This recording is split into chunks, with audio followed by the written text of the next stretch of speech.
tudo é um jogo. Tanto é que no Ouija, muitas vezes, as pessoas... Alguém está enganando o outro, né? Gente, acaba de dar um pico de luz. Nós estamos... Olha só. Nós estamos em Copacabana. Se faltou luz nesse prédio 2 vezes na minha vida, foi muito. Esse estúdio não quer que se fale em Ouija.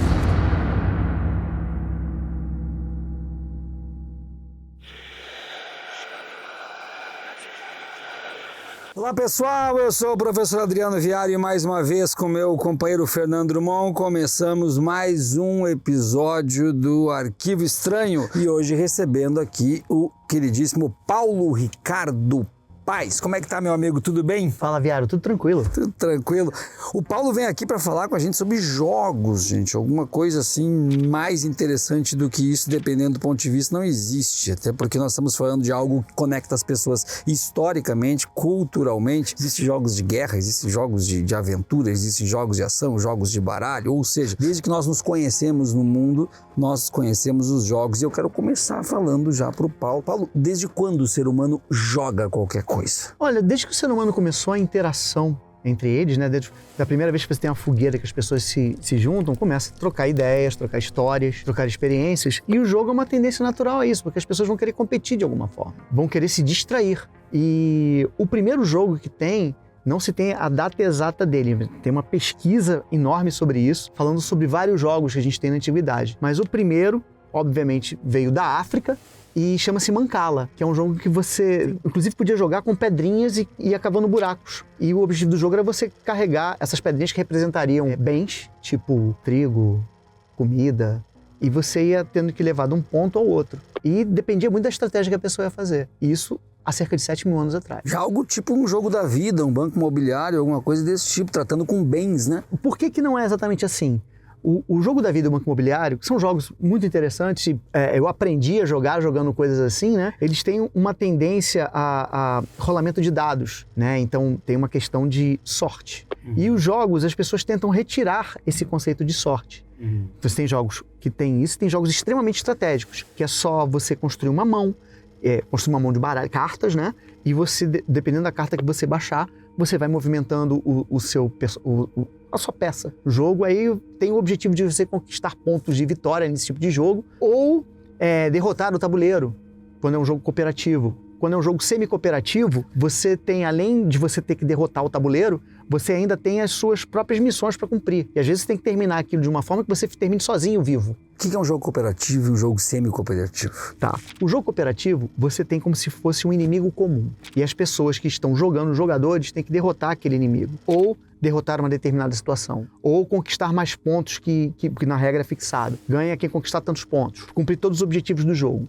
Isso é um jogo cooperativo. O jogo semi-cooperativo, além da questão de você ter que derrotar, você tem missões pessoais. E essas missões pessoais podem levar a ser um traidor, podem levar a você ter que matar os outros personagens, a você terminar com um personagem dormindo do teu lado e só você vivo, né? E tem até jogos em que o traidor, ele quer acabar com aquilo. Então o que acontece? Você tem a construção toda da história e no final o traidor, se você não adivinhar quem é o traidor, ele aparece e acaba o jogo, porque o traidor ganhou. Tem várias mecânicas. Você tem a mecânica de rolamento de dado e alocação desses dados rolados. Você tem a mecânica que também é uma alocação de trabalhadores, que é uma mecânica muito forte dentro dos jogos chamados euros. São jogos extremamente estratégicos e as pessoas tentam retirar completamente o componente sorte disso. Eu costumo falar que a gente precisa de sorte até para viver. Então é natural que no jogo ainda reste um pouquinho desse componente. Por quê? Cada jogo tem várias estratégias para você vencer. E os bons jogos, você tem diversas estratégias, você pode chegar até o objetivo, que é fazer mais pontos de vitória. Cada um escolhe.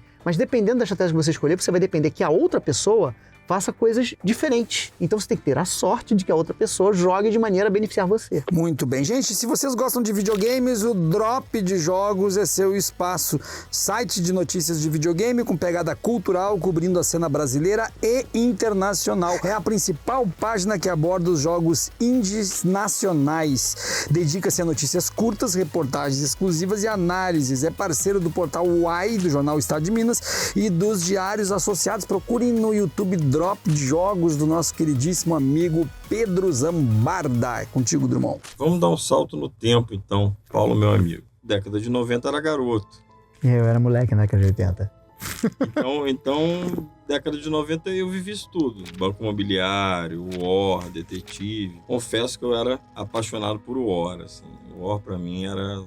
Tá na minha coleção até hoje. Até hoje, né? Até hoje. Depois vieram aquelas ramificações, né, de War com... Que é bem interessante, War Vikings. O War ele é baseado num jogo chamado Risk, que ele é americano. E ele é muito parecido. Mas no caso, nos Estados Unidos, eles fizeram vários tipos de Risk. Risk Guerra nas Estrelas, Risk Mass Effect. Mass Effect é um dos meus jogos eletrônicos favoritos, é uma história maravilhosa. E Risk Medieval. E o War ele trouxe isso com o Vikings. E se eu não me engano, tem um outro que são com deuses. War, deuses, assim, bem interessante, tem que lembrar. Mas deixa eu te fazer uma pergunta. Você, quando vê um jogo do Chico Buarque, eu nunca tinha ouvido falar. O Scratch. Como O é que é esse Scratch jogo? ele é o seguinte, você tem 2 fases no jogo.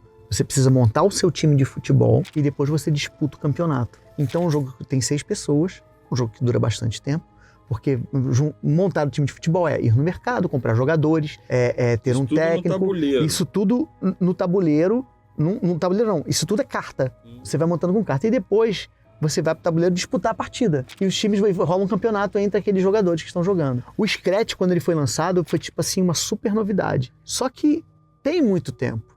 Muita coisa se perdeu do Scratch. Pouca gente tem o Scratch hoje. Tem jogos da década de 80 que eu tenho muito carinho, porque eu tinha um irmão, né? Eu tinha 2 irmãos, né? Agora eu só tenho um. O meu irmão era 2 anos mais novo que eu, o André. E a gente jogava muito. Aquilo era uma interação entre a gente. Então a gente queria jogar Banco Imobiliário, ele queria jogar o War. O meu pai jogava o War com a gente, obviamente ele tinha o prazer sádico de destruir os filhos, né? Né? Meu pai tinha... Meu pai também. É terrível isso.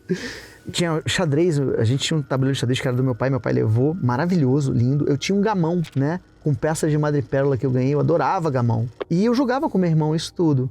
Jogava War, jogava Banco Imobiliário, jogava Detetive, jogava Scotland Yard. Meu pai, na época, ele trabalhava na IBM e no fim do ano a gente escolhia um presente que a IBM entregava pra gente, quando as empresas ainda pensavam nos seus funcionários, não ficavam só sugando eles. Ainda pensavam um pouquinho.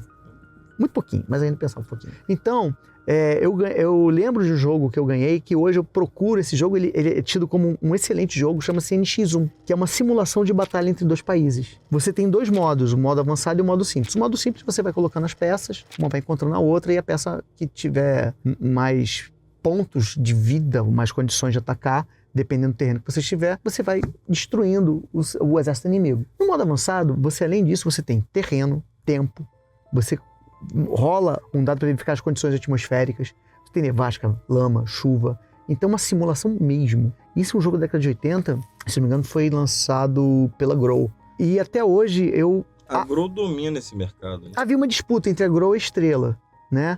Os jogos da Grow, eles eram jogos mais voltados, mais elaborados que os jogos Estrela. Mas a Estrela, por outro lado, trouxe o Detetive, que é um jogo bem interessante. A questão que eu tenho com o Detetive é somente você rolar o dado para ver quando é que você vai andar, para você poder dar pista, perguntar, procurar, né? Esse conceito da sorte. O Detetive é um jogo que foi criado na década de 40 por um inglês. Se eu não me engano, hoje são 6 personagens, mas eram 8 personagens. Quando ele foi comercializado, deram uma enxugada nele. Mas é o mesmo jogo. É o mesmo jogo. É a investigação de um assassinato numa mansão. E as pessoas vão entrando nos locais para justamente fazer pesquisa. Paulo, os meus primeiros jogos, eles foram feitos por mim, mas em cópia de jogos já existentes. Nós não tínhamos condições financeiras, né? Era uma família muito pobre. Então eu jogava na casa dos outros e voltava para casa e a mãe me ajudava a fazer com cartolina, se tivesse cartolina, ou com folha de caderno. Eu tive o meu Banco Imobiliário feito em cartolina, com pedrinhas e com arroz e feijão e coisas desse tipo, né? Que a mãe ajudava a criar. Mas os jogos na minha infância, eu não tô falando adolescência, falando infância mesmo, primeira infância, que mais me atraíam eram aquelas cobrinhas que tu jogava o dado e dizia avance tantas casas, volte tantas casas, que vinham nas revistinhas da Mônica, às vezes para colocar também coisa. Então, aquele tipo de jogo. A pergunta que eu te faço é, depois de já ser um jogador, não sei se é esse o epíteto que se utiliza, tu nunca pensou no teu projeto de jogo ou o jogo que tu gostaria que existisse? Nunca te partiu isso? Não, isso parte. Fazer um jogo é uma coisa muito difícil. Depende muito da criatividade da pessoa, depende se... Aí a gente começa a pensar, obviamente, fica adulto, a gente descobre uma coisa chamada mercado. Aí você pensa, como é que esse jogo vai voltar pra mim de alguma forma, né? Então você tem que pensar num jogo que vai agradar os outros. Se isso juntar com o que você gosta, vai ficar uma coisa bem bacana. Eu conheço alguns designs de jogos brasileiros que tem jogos interessantíssimos. Você tá falando eletrônico? Não, eu tô falando jogos de tabuleiro. O mercado no Brasil, ele teve um boom nos últimos anos. Teve até uma bolha, vamos dizer uma coisa assim, né? Jogos que eu comprei por R$300, eu fui ver depois, estava sendo vendido por R$600, R$700. Até eu fiquei me perguntando, pô, acho que eu vou vender esse jogo, porque vale a pena, né? Foi investimento. Mas essa bolha, como toda bolha capitalista, ela estoura um momento. Então, os preços, eles já começam a declinar um pouco, mica o jogo, você vai tendo promoções para se livrar do estoque. Mas eu já pensei num jogo, eu tenho um amigo, a gente joga junto muitas vezes, eu comecei a entrar no hobby, a gente chama de hobby o jogo de tabuleiro, né? É um hobby. E a gente começou a jogar junto e ele falou que ele tinha a ideia de fazer um jogo com traidor com base em Confidência Mineira, onde você teria... Ele já pensou em colocar no papel e você teria um traidor no grupo que entregaria para a coroa, né? E você teria todos aqueles personagens. Eles teriam que fazer determinada coisa e a graça do jogo era você descobrir quem era o traidor antes dele entregar e... Um pouco detetive. Mais ou menos. O detetive, você na realidade está procurando uma pessoa que matou outra. Então você parte do pressuposto que no detetive tem um traidor. Mas esse está em confidência, que ele estava pensando, não necessariamente o traidor podia ser um jogador, podia ser um outro personagem, podia ser alguma outra coisa. Você pode jogar com isso, você pode ir fazendo várias coisas. Tem um jogo com traidor que é muito bom, chamado Galáctica, Astronave de Combate, né? O seriado. Então, o Galáctica, você tem um traidor e você tem que descobrir quem é o traidor, quem é o Silônio. E por aí vai. E isso tudo vai sendo manipulado pelos jogadores. E o traidor, para ser o traidor, ele tem que manipular muito bem, né? Para as pessoas não descobrirem. Você tem vários jogos com essa temática. Existem jogos com RPG, que são jogos de tabuleiro, que você tem os bonequinhos, você vai cumprindo missões. São o que a gente chama de jogos legacy, né? Você tem história que você vai fazendo e você vai jogando. Você tem jogos de tabuleiro que são RPGs mesmo. Você tem lá a quantidade de aventuras e o seu personagem, ele vai crescendo, vai ganhando mais pontos, vai se desenvolvendo melhor e você, com isso, você vai avançando no tabuleiro. Eu já pensei em fazer um jogo, eu já pensei numa história, mas assim, o jogo que eu pensei em fazer, ele teria mais a ver com contar uma história também. São jogos de RPG, né? Vamos filosofar um pouquinho, mas antes eu quero dar um recado para vocês. O Arquivo Estranho tem uma parceria com o portal Fenomenum. É sempre bom dizer, não é fenômeno, Fenomenum, que é um dos melhores, se não o melhor portal de notícias e atualizações ufológicas. Então, digita www.fenomenum.com.br e dá uma força lá pro Jackson também. Paulo, filosofando um pouquinho, mas não tanto, é normal a gente falar que existe uma dúvida, a vida imita a arte ou a arte imita a vida?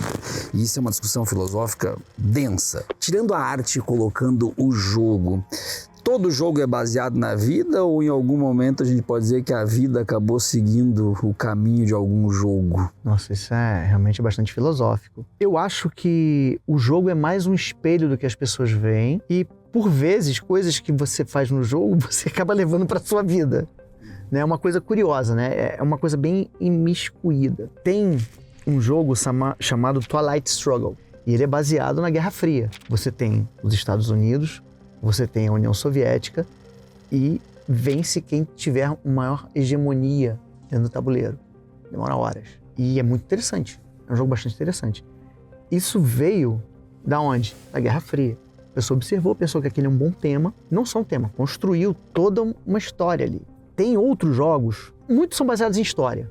Tem um jogo chamado Teotihuacan, que pega justamente a civilização maia ou asteca, a civilização asteca, e você tem que construir numa pirâmide. O jogo termina numa determinada rodada ou se a pirâmide chega até o final. E ganha quem tiver mais pontos de vitória.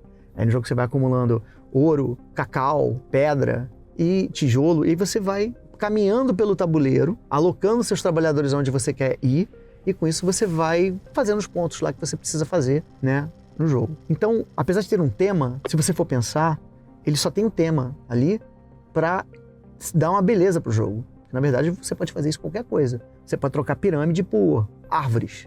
Né? Aí tem um jogo chamado Feudum. Você pode trocar o ouro, o cacau, por trigo e animais. Você tem um jogo chamado Agrícola, né? Que é um clássico dentro do board game. E você tem cartas, você vai fazendo a sua fazenda e família e vai crescendo e vai pontuando com isso. Agora, eu tô tentando aqui lembrar de alguma vez que a vida imitou o jogo, né? Então eu pego esse lance, que a gente vai trazer aqui no canal, inclusive, esse caso do Marcelo Perseguini, que era, para quem não se lembra muito, um passant, filho de 2 policiais da rota, né? E acaba assassinando o pai, a mãe, a tia-avó e a avó. Vai à escola, tenta fugir de uma maneira, né, com os amigos. Como ele não vê que não tem companhia, ele volta a casa e se mata.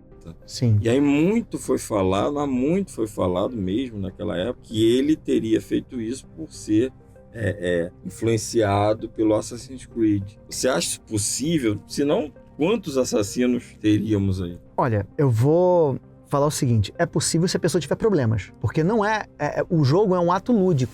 Então a pessoa tem que confundir muito a realidade com a imaginação dele para chegar e trazer a imaginação dele para o real. Então o Marcelo Perseguini, antes de tudo, ele tinha muitos problemas cognitivos. E pode ser que tenha influenciado?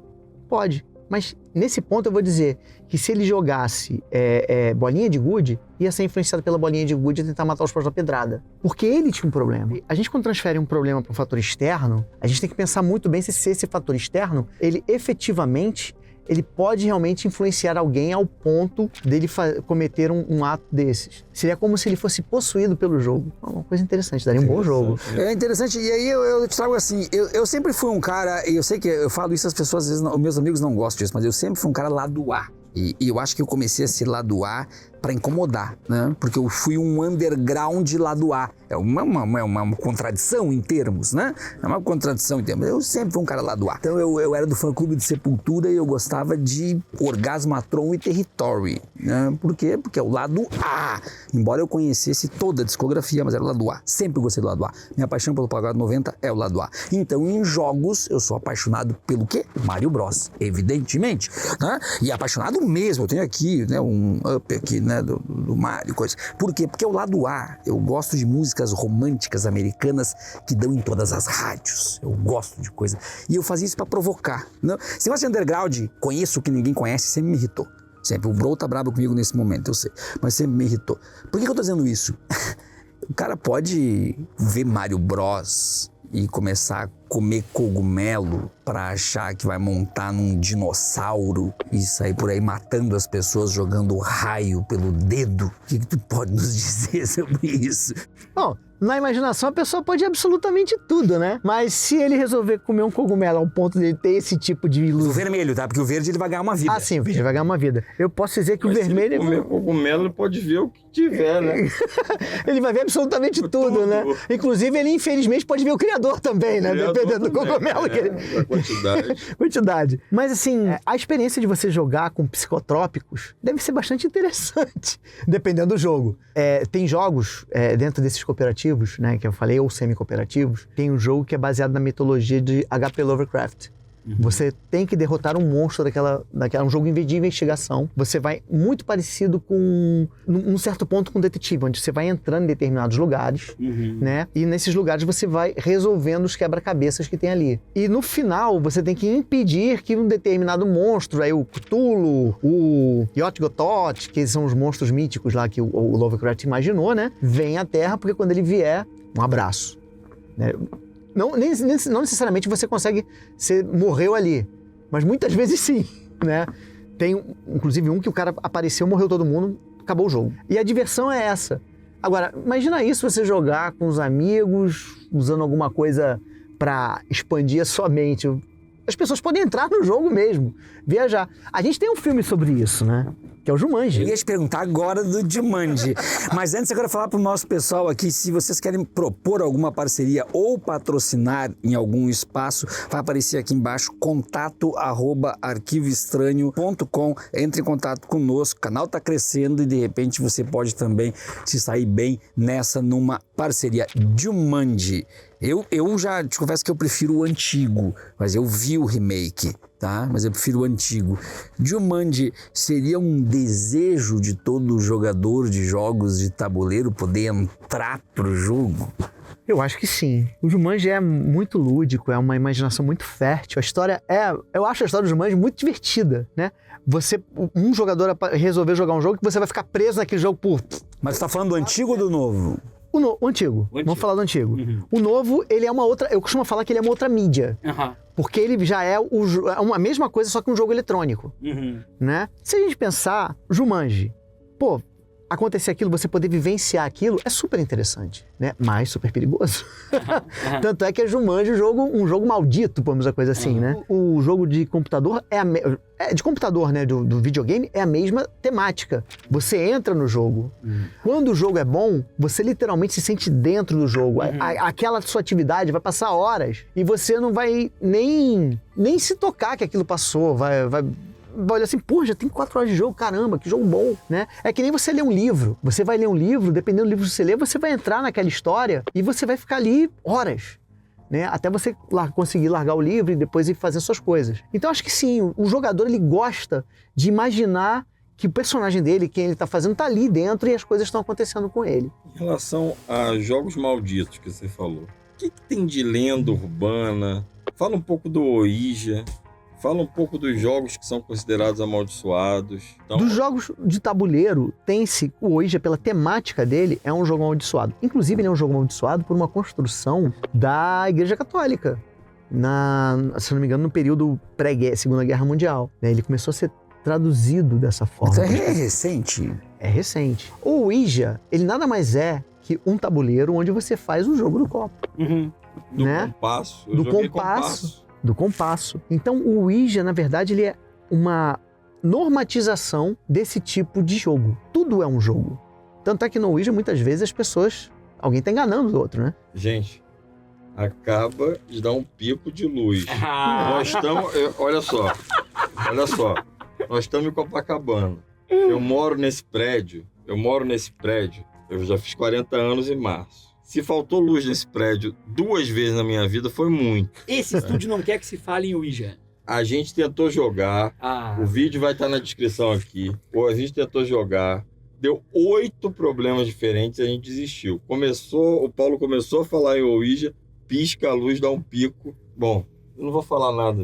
Pode continuar, por favor. Mas ele foi trazido essa coisa para colocar os católicos no bom caminho. Eu acho que ele foi amaldiçoado, injuriado, caluniado, de forma a você ter maior controle sobre as pessoas.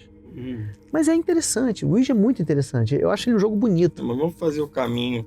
Ele foi criado aí foi amaldiçoado pela Igreja Católica. Na realidade, acredito que muito da mitologia disso deve ter influenciado alguém que pediu para que se passasse para os católicos, era um jogo maldito, para as pessoas não jogarem. Aí entra a coisa de ser possuído pelo espírito que está no tabuleiro. Quem está no tabuleiro não é o espírito que você está falando, é outra coisa. Então tem muitas coisas. Mas essa coisa do jogo amaldiçoado é uma construção humana, uma construção nossa, como todo folclore, né? Mas o amaldiçoado atrai quem gosta de jogar? Esse aspecto da maldição, isso é um fator a mais? Sim. E aqueles jogos malditos são atraídos também? As pessoas ficam atraídas por eles? Você tem mais jogos malditos nos jogos eletrônicos, né? Tem jogos que aconteceram coisas esquisitíssimas na construção deles. E, por exemplo, o Halo 2, que é um desses jogos tido como maldito, teve inúmeros problemas na sua elaboração, na sua distribuição, problemas de carregamento de jogo. O cara fazia um código para botar no jogo, o código desaparecia, né? E muitos atrasos. Mas foi um enorme sucesso de mercado. É considerado um excelente jogo até hoje. É o Halo 2. Ele é uma continuação do Halo. Tem até uma série sobre isso, né? Que é uma guerra entre humanos e o Covenant, né? Que seria o alienígena, a força alienígena, né? Você tem um outro jogo que é esse jogo da minha infância, o Berserker. Berserker era o seguinte: tinha no Atari 2600, tinha no Atari 5200 e tinha no fliperama. Era um labirinto, visto de cima, a gente tá falando da década de 80. Você era um cara que ficava atirando nos robôs. Aí na primeira fase você só matava os robôs, você não pode encostar na parede, que a parede é eletrificada. Então você vai matando os robôs. Aí depois você vai na outra fase, muda de tela, muda de fase e os robôs já estão se movendo. Aí depois os robôs estão se movendo e atirando. E assim vai dificultando, né? E tem um inimigo que aparece no meio do jogo de vez em quando, que no início você mata ele, mas a partir de determinada fase você já não mata. Quando ele aparecer, você tem que se mandar do negócio. 2 pessoas morreram jogando Berserker. Chegaram na pontuação máxima e no mesmo dia que chegaram na pontuação máxima, morreram. Os 2, curiosamente, problemas cardíacos. Se criou o mito de que Berserker era um jogo maldito, não podia chegar até o final dele. Na realidade, eram 2 pessoas doentes, que não se alimentaram direito e tal. E é muita coincidência, né? Mas isso atraiu o pessoal para jogar. O Berserker foi um jogo que, durante muito tempo, as pessoas iam jogar por causa disso. Né? Ficaram curiosas. Você tem o Lair, que é um jogo onde você... O Lair é impressionante. O Lair é impressionante. É um jogo que teve muitas dificuldades na hora de fazer, teve problemas. Toda vez que o jogo avançava um pouquinho, acontecia uma coisa com a equipe, morria alguém. É jogo eletrônico? É jogo eletrônico também. É aquele que é meio sombrio? Não é o Dark Souls, não. É sombrio, sim. Porque você é um cavaleiro que cavalga um dragão e você tem que cumprir as missões. Né? Então, nesse ponto, é uma fantasia sombria. Por quê? Porque você está cavalgando um dragão, você vai enfrentar os males daquele mundo, né? E você tem lá os objetivos que você tem que fazer. Mas o curioso é que, desde o início, Lair, quando os caras avançaram e tudo mais, começou a ter pequenos problemas. E aí veio a pecha de que ele é um jogo maldito. Né? E é impressionante mesmo, porque teve pessoas ficaram adoecidas no meio do caminho. Toda vez que o jogo avançava um pouco, tinha um problema. Inclusive, alguns membros da equipe que criou o jogo perderam parentes durante a criação do jogo, que atrasou o lançamento do jogo. E no fim das contas, o jogo tinha tudo para ser um jogo interessante, mas teve um problema de distribuição. E o jogo é tido como um fracasso de comercialmente. Paulo, eu tenho uma dúvida que eu não sei se vai saber responder, mas eu acho que tem a melhor pessoa para responder. A gente está tratando hoje em jogos eletrônicos com um realismo cada vez maior. Então a gente está vendo jogos assim que não tem nem como... Dá até para esquecer que a gente começa com o Odyssey lá atrás, com o Atari lá atrás. Telejogo. Né, com o telejogo lá atrás. É um realismo muito grande. Só que daí a minha pergunta é, a partir do momento que a gente aproxima muito o ambiente do jogo com a realidade, a gente não está, de alguma forma, eliminando o elemento jogo da história e deixando tudo uma coisa só, e isso não corre o risco de perder o encanto pelo jogo, mas o jogo e a vida quase que ser a mesma coisa? Isso é possível, porque hoje tem jogos de realidade virtual, que você mete o boneco, o óculos, e alguns jogos até interagem com outras pessoas, né? Tem na internet uma coisa fantástica, uma mulher que está com aquele óculos e de repente vê que ela está interagindo com alguém. O namorado toma o óculos e começa a dar um esporro na pessoa que estava lá interagindo com ela, né? Então é uma crise de ciúme. Mas existe uma outra coisa que é a graça do jogo de tabuleiro.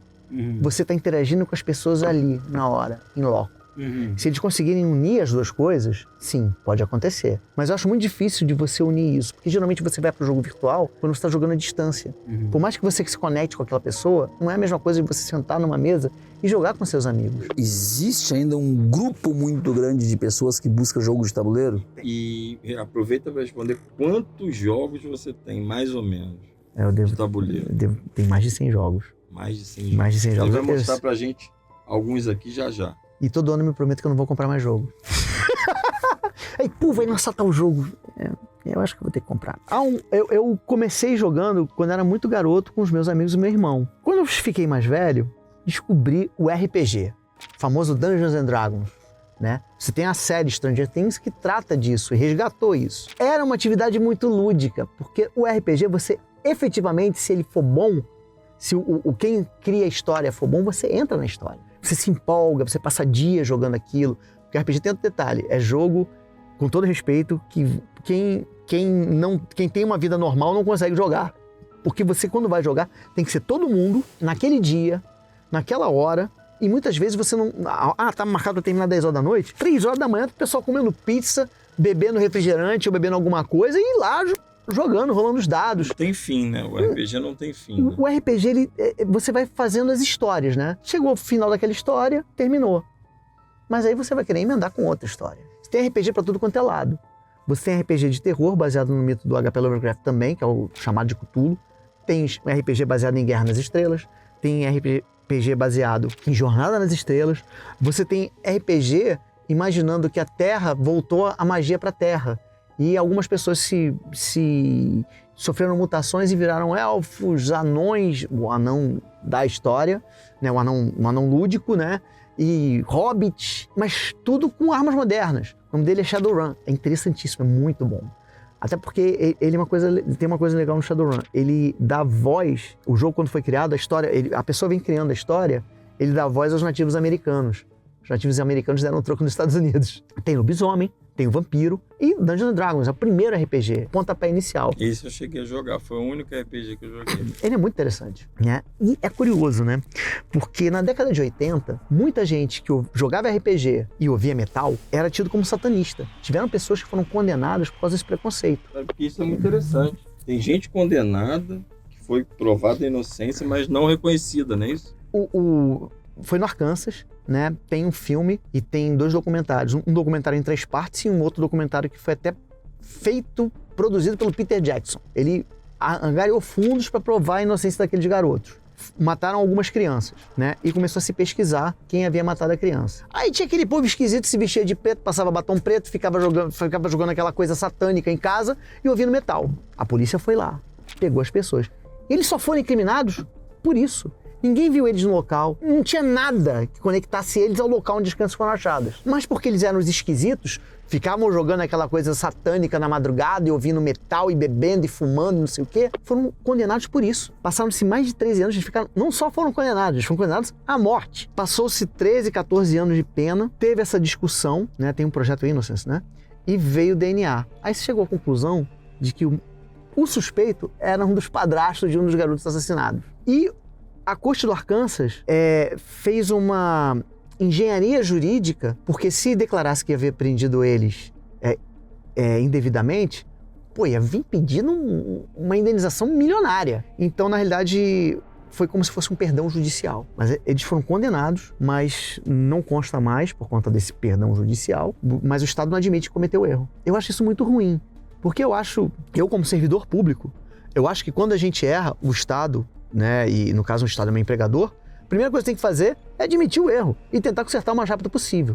Isso eu aprendi com um procurador-geral da Fazenda da época do Collor, que quando eu comecei a advoguei no escritório do cara, ele me falou isso. Tem que pedir desculpas ajoelhado de pé junto o mais rápido possível. E isso nos Estados Unidos não tem acontecido. Tanto é que você tem uma enorme quantidade de condenações sendo revistas agora por conta das novas provas. E isso aconteceu nesse caso. Ou seja, as pessoas eram brancas. Você imagina que se fosse um negro americano, ele já estaria morto. E o RPG foi o ponto nevrálgico que levou a colocar eles como satanista e criar a fantasia de que foi um ato satanista. Foram condenados por jogar RPG. Sim. Mas aí tu ia contar a tua história para falar sobre a quantidade de pessoas que sim. Então, 86, 87, eu comecei a jogar RPG com alguns amigos. Na realidade, 88. Eu fazia teatro em 88 e participava de um coral. Num outro colégio, eu estava no Folclore Brasileiro e minha mãe não queria que eu estudasse no Bennett, mas não deu certo, né? Porque no Bennett só tinha maconheiro, mas eu... Também não deu certo. Não, mais ou menos, eu fui descobrir isso quando eu era mais velho. Mas o lance é o seguinte, eu fui cantar num coral, fiz amizade com aquelas pessoas no Bennett, fui pro centro acadêmico, pro Grêmio do colégio, foi assim um momento da minha libertação, onde eu saí daquela pessoa que eu era para me tornar a pessoa que eu sou hoje. E ali, esse meu amigo que joga comigo, que tem esse jogo na cabeça dele de jogo traidor, ele ligou para mim, né, e me falou que ele tava com Dungeons & Dragons. Aí eu chamei o pessoal para ir jogar Dungeons & Dragons com ele, que todo mundo tinha vontade. E as pessoas foram jogando. E a gente passou anos jogando aquilo, mas chegou lá, 94, 95... já estava terminando minha faculdade e não dava mais tempo de jogar. Os meus amigos, são meus amigos até hoje, e jogaram ainda. E aí, passou um tempo, casei, separei. E aí eu reencontrei essas pessoas e um amigo meu falou assim, olha, todo mundo que jogava RPG migrou pro tabuleiro. Por quê? Tabuleiro você tem lá 1h30, 2 horas, alguns até 8 horas, 12 horas, mas geralmente 1h30, 2 horas, e as pessoas vão se reunir, tem mais a ver, vão interagir, não vão só jogar, vão conversar sobre a vida, vão debater, vão discutir, né? E vão lá interagir ali durante aquele tempo fixo. Se terminar mais cedo, ainda pode jogar mais um. E aí, esse é o detalhe. Os jogos de tabuleiros modernos, que são jogos mais construídos, mais elaborados, explora melhor o tema, tira o dado para colocar uma outra coisa, sabe? São mais estratégicos. Começou a chamar a atenção da garotada. Então, muita gente hoje divide a atenção com o RPG de mesa, né? Que é o RPG que você jogou, faz a ficha, jogos de tabuleiro e jogos eletrônicos. O que se imaginava na década de 90 é que o jogo eletrônico ia matar o jogo de tabuleiro. Mas o jogo eletrônico não tem uma coisa fundamental. Até tem hoje. Mas mesmo assim, não é o contato direto. Você não está vendo aquela pessoa ali, você não está conversando com ela. Você às vezes está falando num microfone. É interessante, mas não é a mesma coisa você estar numa mesa, um lado com seus amigos, ou as pessoas que você tem uma afinidade grande ao ponto de você dividir aquele espaço com elas, dividir aquele tempo com elas e jogar. E aí que você vai jogar um jogo que fale de invasão alienígena, tem um chamado XCOM, tem um jogo eletrônico de tabuleiro. Você vai jogar um jogo que você vai enfrentar um monstro mitológico, você vai jogar um que você vai disputar com aquelas pessoas o poder sobre o Westeros, né? Que tem um jogo de Game of Thrones, é muito interessante. E tem um jogo... Tem o jogo do Game of Thrones? Tem o jogo de Game of Thrones, tem 3. Tem o jogo onde você vai enfrentar... Você vai dar até 4 pessoas nesse jogo, eu tenho em casa. Foi o primeiro jogo que eu comprei, mas eu comprei porque eu era colecionador. Eu nunca consegui jogar porque são 32 folhas de manual. Que é um jogo baseado na Guerra do Anel, Senhor dos Anéis. Tem lá elfos, trolls, homens, orcs e vai lá disputar, hobbits. Você tem tudo aquilo, um contra o outro. E tem um jogo que eu gosto muito, mas a última vez que eu joguei na minha casa foram 14 horas e eu tive que segurar a minha esposa porque ela estava querendo expulsar todo mundo e matar. Eram 4 pessoas porque a gente calculou que 4 pessoas durariam 4 horas de jogo. Só que eu não contava que 2 dessas pessoas fossem 2 completamente tarados pelo jogo e levaram o jogo por 14 horas. A gente começou a jogar 11 horas da manhã, 1 hora da manhã eu estava expulsando todo mundo de casa e desmontei sozinho o jogo, que ele é imenso, que é o Twilight Imperium. Joga em até 6 pessoas. É um jogo muito interessante, que é um jogo de dominação estelar. Você tem lá um tabuleiro enorme, cada um tem a sua raça, cada raça tem um poder especial, e você tem o momento da guerra, onde você, obviamente, nesse momento você vai rolar dado e você vai modificar o dado com uma carta ou outra. Tem o momento da diplomacia, em que você vai negociar coisas, e tem o momento da expansão. O jogo é muito interessante, mas eu costumo falar que isso não é um jogo, é um evento, porque é um evento que não dura menos de 8 horas. É uma rave. Quase uma rave. Quase uma rave. Mas aí quando eu te falo da quantidade de pessoas que jogam, eu posso estar equivocado, mas quero ouvir de ti.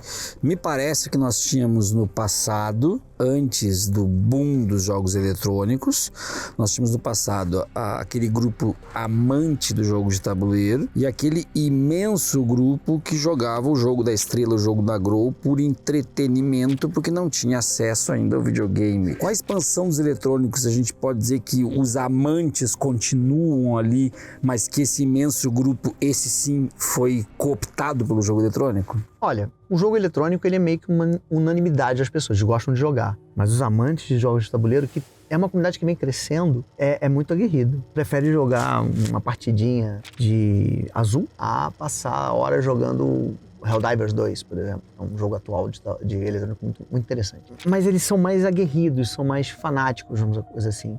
Você tem canais que discutem jogos de tabuleiro, apresentam, faz um unboxing do jogo, fala quanto é que ensina a jogar, e as pessoas vão debatendo se aquele jogo vai ser bom, se não vai ser bom, se pro mercado é bom vir aquele jogo, se aquele jogo tá vindo no preço tal, porque tem muita miniatura, se tivesse menos miniatura seria mais barato, como é que vai tornar o jogo mais acessível.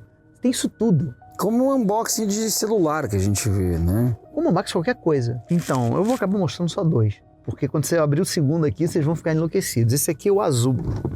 Ele é um jogo super simples, e o tema dele é o seguinte: o rei de Portugal visitou as cidades de Mouras depois que conseguiu expulsar e ficou encantado com os azulejos e resolve contratar você e os outros jogadores para ver quem constrói a melhor parede de azulejos.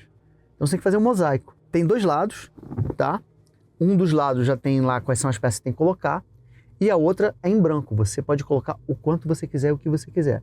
Só tem que respeitar uma regra. Na mesma coluna e na mesma linha, não pode ter o mesmo azulejo. Então você vai comprando os azulejos do mercado de azulejos, né? E dessa compra você vai montando o seu mosaico. O azul ele é legal porque a regra dele é pequena, super pequena. E ele é o que a gente chama de jogo de entrada. As pessoas vão curtir jogar. Você pode ver aqui que esse é o tabuleiro individual de cada um. Eita, cada jogador recebe um tabuleiro dele. Cada jogador recebe um tabuleiro desse. E ele tem 2 lados. Vou explicar esse lado que é muito mais fácil. Você vai pegando os azulejos da mesa e você vai colocando aqui. E aí depois você vai passando os azulejos para cá. Então é óbvio que o azulejo excedente ao lugar que você coloca, vem para cá, são menos pontos. Então, por exemplo, na mesa só tem azulejo azul, mas você já está com todos os azuis aqui, você é obrigado a comprar e colocar aqui embaixo. Bem interessante. As pessoas vão comprando até... Formar o... Até... Deixa eu ver o tabuleiro. Claro, claro. Para você comparar um lado com o outro aqui. Na verdade, um lado tem a indicação, né, do azulejo que tu vai colocar e no outro tu não tem. Deixa eu colocar aqui para o pessoal ver, né? Então, um lado nós temos a indicação do azulejo que vai ser colocado ali e no outro lado nós não temos a indicação. Você utiliza essa marcação aqui para ser o primeiro jogador, também um azulejo. E você pode ver que tem uma pontuação aqui, né? Você utiliza essa pedrinha, essa pecinha pedra preta, vai marcando aqui a pontuação conforme você vai colocando aqui. E tem as regras aqui de pontuação. Se você fizer uma linha, são 2 pontos. Se fizer uma coluna, são 7. Se você fizer uma diagonal, que aqui são todos iguais, né? Colocar todos os azulejos, são mais 10 pontos. Esse jogo é de quando? 2018. Mas ele é original de 2018 ou é baseado em alguma coisa que já existia? Não, ele é original de 2018. Original. Ele ganhou um prêmio, existe um prêmio para jogos de tabuleiro, que é na Alemanha. Então você tem um prêmio dos críticos, existem críticos de jogos de tabuleiro, você vai ter sommelier em qualquer coisa, inclusive em jogos de tabuleiro. Você tem o prêmio dos críticos e tem o prêmio do público. Esse, se eu não me engano, ganhou o prêmio dos críticos. Esse meu amigo que pensou em fazer o jogo, o Eduardo, ele começou a escrever para um canal chamado Covil sobre jogos de tabuleiro. E a escrita dele é muito boa, ele analisa bem o jogo, coloca. Ele fala que esse aqui não existe mecânica de jogo igual a essa, porque pega qualquer pessoa, a pessoa vai começar a jogar. E tem outra coisa, quando eu colocar os azulejos aqui, vocês vão entender. O jogo é bonito. E para quem coleciona, é sempre bom você ter um jogo bonito. Tem jogos feios que a gente adora, porque os jogos são excelentes. Mas geralmente é bom você ter uma coisa bonita na mesa, né? Esse aqui é o azulejo que indica o primeiro jogador, tem uma regra específica para ser quem é o primeiro jogador, que sai com muita vantagem o primeiro jogador. E é claro que eu dei esse nó aqui Pra ninguém mexer. Pra ninguém mexer, né? Nem eu. Nem você. Então você vai colocando os azulejos na mesa e vai comprando. Você tem aqui é o mercado de tabuleiros. Vou botar esses dois aqui que fica... Isso não é pra colocar o copo de cerveja em cima. Não, não é. Isso aqui é pra colocar azulejo. Então aí você coloca uma quantidade de azulejos aqui. Eles são muito bonitos. Eles são muito Bem interessantes. azulejo português mesmo. Exatamente. Na realidade, árabe. Azulejo moro. Árabe. É moro. É cultura moura. Aqui nós temos os azulejos. E aí você vai comprando, vai colocando aqui. Tipo, esse azul vai vir pra cá. Aí esses três aqui vão vir pra cá. Você vai comprando, né? E você tem um detalhe, você tem que comprar sempre da mesma cor nos locais. Então, eu vou comprar... Isso aqui, obviamente, é só exemplificando, né? Eu vou comprar os azulejos vermelhos aqui que eu quero colocar aqui nessa minha segunda linha. Aí compra os azulejos vermelhos, põe aqui. Esses outros azulejos vão pro meio. E aí a pessoa vai ter a opção de comprar aqui ou aqui. E vai rolando. E quando acaba os azulejos, vai para uma outra rodada. Renova o negócio, põe mais azulejo e assim por diante.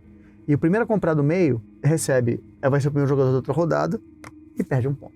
O lance desse jogo, a graça dele, é que a mecânica é muito simples. E é um jogo muito bonito. E ele é rápido. Você vai jogando ele rapidamente. Não fica 14 horas. Não fica 14 horas. Em 40 minutos você resolve esse jogo. Né? Pode ser que às vezes quando tem mais gente, porque vão ter mais rodadas, pode demorar um pouquinho mais. Outra coisa interessante sobre os jogos que a gente chama de jogos modernos, né? Você quando compra o jogo, você vai ver uma pequena informação aqui. Quantidade de jogadores e o tempo médio de cada partida. Caramba. De 30 a 45 minutos. É claro que a primeira partida nunca vai ser de 30 a 45 minutos. Vai ser 1 hora, porque vai ter explicação, vai ter a montagem do tabuleiro. Mas tem outros que o tempo médio, 8 horas. Mas você tem essa informação na caixa. Isso é bem interessante. A gente falou a entrevista inteira de jogos que unem uma galera. Sim. E as pessoas solitárias ainda têm que recorrer à paciência? Não. Muitos desses jogos, não trouxe nenhum que tem isso. Esse Death May Die, eu vou colocar na mesa. Muitos dos jogos têm modo solo. Tem regras específicas para você ir fazendo. E tem uma comunidade muito atuante de jogos de tabuleiro. Às vezes eles gostam muito de um jogo que não tem modo solo de fábrica, mas eles constroem modo solo e disponibilizam. E aí você tem acesso àquele arquivo, você vai fazer as peças ou as cartas ou o que quer que seja, e vai jogar o modo solo com as regras que eles estabelecem. A comunidade é muito atuante. É bastante divertido. Então, esse jogo eu escolhi trazer porque ele é um jogo que as pessoas aprendem a... Opa! Aprendem... Não pode fazer. Não tem como repor, né? Algumas vezes você consegue repor. Eu tenho um jogo que eu falei, até falei que vocês iam achar interessante, que chama-se Mansions of Madness. Ele é um tabuleiro enorme, é um tabuleiro modular. E é um jogo que nem detetive. Você vai entrando em determinados lugares com o seu personagem, cada personagem tem um poder diferente. Pois bem, a primeira vez que eu joguei foi quando eu morava no Catete, na minha casa. E eu tenho 2 cachorros, né? Comeram. Um comeu uma peça e o outro comeu uma carta. Ah, meu Deus. E eu fiquei desesperado. Mas aí eu mantenho em contato com a fabricante. Esse é um jogo caro. Quando eu comprei esse jogo foi R$699. Hoje as pessoas vendem por R$1.500. Entrei em contato com a empresa mandou para mim a carta e a peça. Mas por quê? Porque tinha sobra no estoque. Esses jogos, obviamente, como todo jogo, como toda mercadoria, o cara tá querendo ter lucro, né? Então, muitas vezes, eles fazem pouca peça de reposição. E aí, tem muita gente que recorre à impressora 3D. E você consegue fazer uma peça de impressora 3D. Tem gráficas especializadas em imprimir cartas de tabuleiro. Tem isso tudo. A coisa foi evoluindo. Mas ao mesmo tempo, aí a gente volta, enquanto você está guardando aí a gente volta para a questão dos games. Que o Viaro, no meio da entrevista, disse sobre cada vez mais está se tornando real e tal. Eu adoro jogo de futebol, enfim. Mas ao mesmo tempo você vê uma nova geração gostando de Roblox, por exemplo, que é um gráfico minimalista, um gráfico que lembra Minecraft. Minecraft. Lembra? Por que isso? É o ciclo, né? A gente chegou a um ponto de tamanha realidade que a gente volta e volta ao jogo da cobrinha, quase. Olha, eu acho que não é bem assim. Eu acho que, na verdade, você, quando entra em contato, é o lúdico. Quanta coisa mais simples, mais você vai imaginar em cima daquilo. Uhum. Então, o Minecraft é aquele bando de quadrado, né? E você vai jogar o seu lúdico ali. Aquilo vai te passar uma sensação que você vai construindo na cabeça. E quanto mais velho você fica, você vai querer que isso seja mastigado e entregue para você. Então, eu acho que você vai encontrar pessoas mais velhas que foram criadas dentro da comunidade gamer. Tem muita gente mais velha que vai jogar paciência, que é super interessante, né? Quem nunca perdeu hora jogando paciência no computador, esperando carregar alguma coisa. Mas quem veio quem já foi criado com isso, tem um Atari, gosto mesmo, e comprei o Sega Saturn, e comprei o PlayStation 1, comprei o PlayStation 2, tem um momento que você vai querer uma coisa mastigada. O que o Viaro falou antes dos jogos que são hiperrealistas. Tem hoje um jogo hiperrealista de tiro de primeira pessoa. O ponto de vista dele é uma câmera corporal. O negócio é tão realista que você acha que está matando alguém, ao ponto de ter que colocar no trailer, borrar. É assim, muito, muito bacana. E esse jogo, os jogos de tiro em primeira pessoa, tem essa característica. Você está olhando o que está acontecendo. O tabuleiro, a vantagem dele é que você imagina. Então o seu lúdico atua muito aqui. Tem regras da casa, tem as regras mínimas do jogo, você pode discutir isso. O jogo de computador não. É aquilo ali e ponto. Se você foge um pouco da regra, você está roubando, né? O cheater, né? E tem muita gente que... O jogo de computador tem a coisa do dinheiro também, né? Que o tabuleiro agora está começando a ter uma série de campeonatos que também estão valendo dinheiro e jogos. Mas tem os eSports, né? E os eSports, eles estão pegando muito cheater agora. Cara com assistência de tiro no CSGO e tudo mais. E pessoas que são tidas como bons jogadores, mas são eliminados, banidos, a conta é banida. Vamos pro próximo jogo? Vamos. O próximo jogo que eu falei que vocês iam gostar, esse jogo aqui. Ele é baseado no mito Lovecraftiano, né? Cthulhu Death May Die.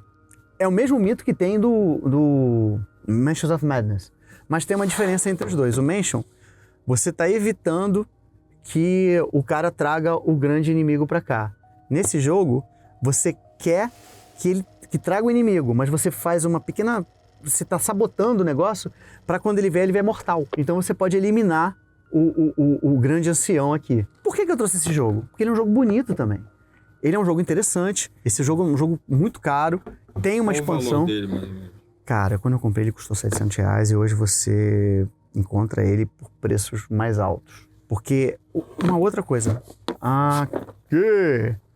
Aqui tem de 1 a 5 jogadores, você falou de jogo, é um jogo que pode ser jogado solo, 14 ou mais, e de 90 a 120 minutos. Primeira jogatina vai demorar mais do que isso porque você tem explicação das regras. E numa mesa grande. Né? Tem que ser numa mesa bem grande. Esse aqui precisa ser numa mesa maior, muito por conta do tabuleiro que eu vou colocar. Você pode ver que é um livro de regras Bem maior, né? bem maior, né? Então você passa mais tempo e é bonito. E aí o que você faz? Esse jogo você tem o ancião, o episódio que você vai jogar, lacaios do ancião e monstros do episódio. Você pega eles e vai colocando aqui. E ele tem um comando aqui, tem dentro das instruções dele, vai explicando quando é que você vai adicionando os inimigos. Mas isso está no papel. Mansions of Madness, que é muito parecido, só que você tem que impedir que o ancião chegue, você tem um programa de computador que gera isso. Inclusive, está no celular. Depois eu mostro. E aí você tem cada um personagem. Rasputin. Tem aqui os personagens, cada um tem um nome. E aqui está o tabuleiro. E você vai construindo o tabuleiro a partir daqui. Eles se conectam. Tem corredores. É um universo paralelo. É um universo paralelo. Você tem, por exemplo, aqui um observatório. Tudo vai se conectando, isso aqui fica no meio e vão se conectando cada um ponto. E aí, você tem os monstrinhos. Cara, que barato, cara. Olha, gente.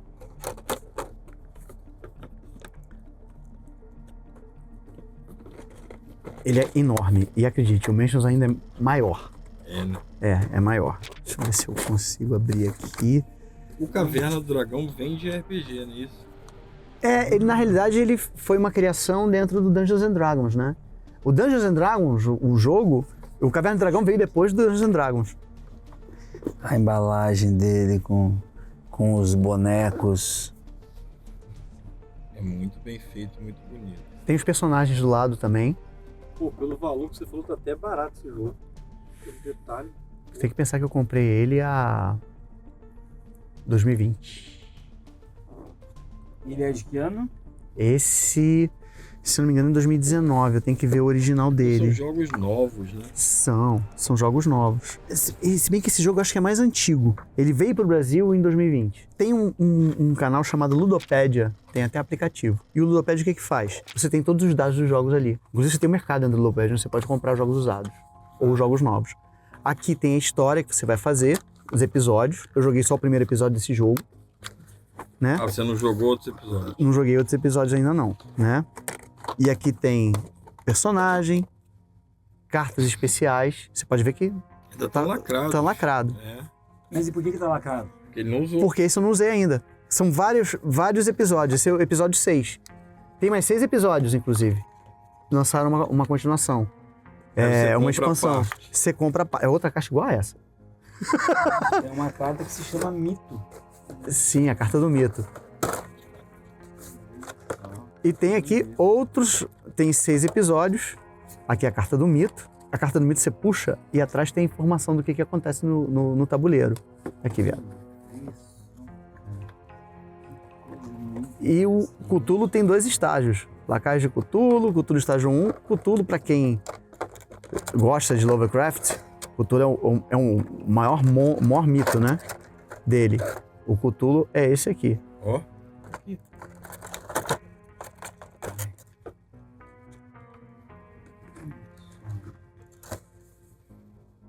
Isso aqui parece um pouco um Brawl. Essa é a Lembra prole muito estrelar. Brawl.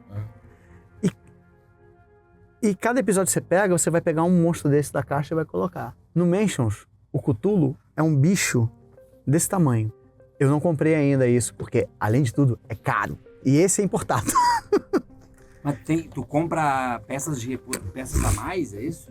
Não, porque é que nem... Expansões, né? São expansões. É que nem os jogos eletrônicos, que tem expansões também. E esse jogo é divertido, porque tem uma interação grande. E todo personagem é meio maluco, né? Tem lá a indicação do que ele tem. E você tem que representar um pouco ele também. O jogo é muito divertido, é muito bom. Cada história, aí são 6 episódios. Cada episódio tem uma forma de terminar. A questão desse jogo é o seguinte, que não tem o que o Mansions tem. O Mansions tem um aplicativo que te dá as informações que essas cartinhas aqui vão te dar. Então é mais randômico. Tem no celular e tem no computador também. A primeira vez que eu joguei ele, que os meus cachorros comeram, eu estava na minha casa, eu peguei o laptop, conectei o computador na televisão E tem o seguinte, o jogo fica inteiro com essa música, assim. Cara, muito Então te dá uma imersão muito grande. Aí você vem aqui, My Collection, New Game, aí tem aqui qual é a edição que tem. Na nossa juventude, a maioria dos jogos... Na RPG, quando eu tinha 18, 19 anos, só indo na Leonardo da Vinci, aprendi muito inglês jogando RPG. E francês, tem um outro jogo chamado Anjos e Demônios, e era francês. É bem interessante. Agora imagina isso numa tela de 40 polegadas. Você montando o tabuleiro na sala. Você monta o tabuleiro com telão. Ele é muito bom. Cara, muito Mas ele é muito legal. E aí ele vai te dar história.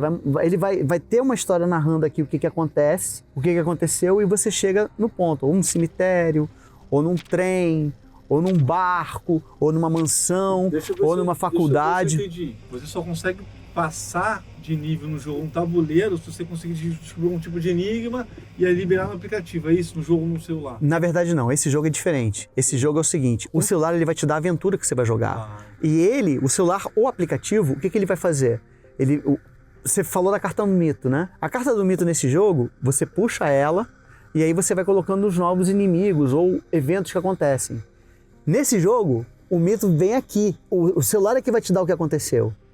E às vezes você vai ter um determinado tempo para cumprir determinada tarefa. E ele vai contar. São rodadas, é um jogo por turnos, né? Então você tem 3 turnos para fazer determinada coisa. Tem 2 turnos para fazer determinada coisa. Pô, não conseguiu. Aconteceu tal coisa com um determinado personagem. Isso tudo ele vai te dar. Esse jogo, todo o molho dele é justamente o aplicativo. Você pode ver, aqui há uma aventura. Você vê que tem uma descrição da aventura e quando você clica, vai vir uma narração falando aconteceu tal coisa e tal. Então te joga pra dentro do jogo. É muito interessante. Tem um outro jogo Aventuras na Terra-média, que é mesmo assim, só que com os personagens do Senhor dos Anéis. E tem um outro jogo que também tem um aplicativo para você procurar um planeta. Eu ainda não joguei esse, eu comprei no leilão, porque achei super interessante e ainda não joguei.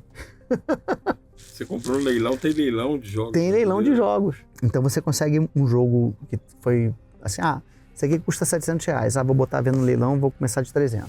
E as pessoas vão dando lance e vão comprando. Aí as pessoas perguntam, pô, tem marca de fungo? Tem amassado? Como é que tá a caixa? Tá lacrado ou não tá? E tudo isso influencia no preço que o jogo vai ter. É um universo bem interessante. O lúdico é muito interessante. Qualquer lúdico, né? O jogo de tabuleiro é só mais um lúdico. Você trouxe aqui um presente pro Arquivo Estranho, mas tem a ver com o jogo ou não tem a ver com o jogo esse presente? E como funciona? Então, não tem exatamente a ver com o jogo. Foi a Margarete que mandou para vocês, que ela tinha comprado. Beijão. Né? Isso aqui são antenas de radiestesia. Em tese, eles medem a alma. Né? Na realidade, medem a aura. Medem a energia eletromagnética que você tem. Tanto é que esse tipo de antena de radiestesia é utilizado para encontrar água. Porque gera um campo eletromagnético. E por que você consegue. Aí tem aqui as regras nas instruções, né? Você quando vai medir o chakra, ele tem que cruzar. Ou você quando está medindo a pessoa... Vamos fazer os Viário, que ele acredita muito nisso, né, Viário? Viário. Teoricamente, a aura do Viário está tudo ok. Porque as 2 antenas se aproximaram dele. Aí quando você vai medir um chakra, que Viário também acredita demais em chakra, né? Ele tem que se cruzar. Tem que se cruzar. Tá meio mal a cabeça dele. Mas isso aqui é muito utilizado há muito tempo. Esse tipo de coisa é utilizado há muito tempo. O que eu achei interessante foi quando você fez em você.